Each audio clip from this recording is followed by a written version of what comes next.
On to another election now. Israel will be heading to the ballot boxes for a record third time in a year. As expected, there was no last-minute miracle as the president's deadline for government formation expired overnight. Interestingly, even before the deadline lapsed, the Israeli parliament passed a preliminary vote to dissolve itself. The fresh elections will be now held on March 2nd, 2020.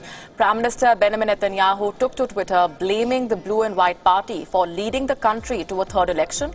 He has vowed to win big this time around, but in reality, Netanyahu faces an uphill battle to say the least.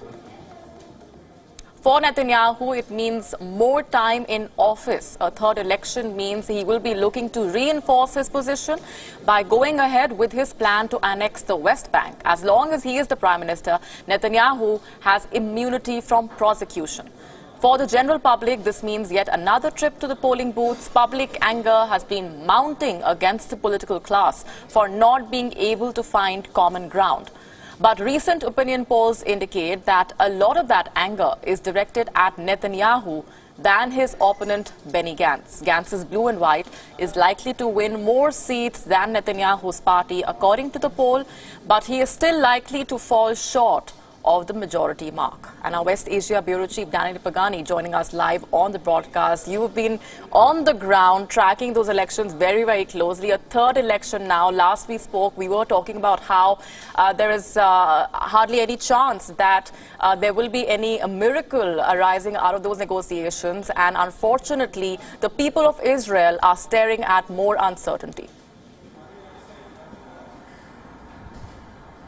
Definitely, yes, they are staring at more uncertainty. Definitely not, there won't be a miracle. Time for miracles is over, I would say, even if the deadline is very close. It just happened yesterday, but now Israel is going towards a third round of election. And the thing is that the scenario has not changed much. The only new element is that Prime Minister Benjamin Netanyahu has been indicted, so that actually makes him weaker than ever. But he intends to fight. He's very much on the fighting side. He's blaming his opponents. He's saying that they have not been patriotic enough to accept a sort of a compromise in order to rule together. Clearly, his adversaries, namely Benny Gantz, are telling to the country that he wants the immunity. That's why he didn't want to become just a minister in a possible government led by Benny Gantz. Whatever it is, wherever the truth lies, Israelis will need to head out and vote once again. And the scenario is unlikely to change much because there is a pro-Netanyahu front which remains pretty strong, and there is an anti-Netanyahu front that remains pretty strong. And we can maybe hypothesize that a lot of Israelis won't vote at all.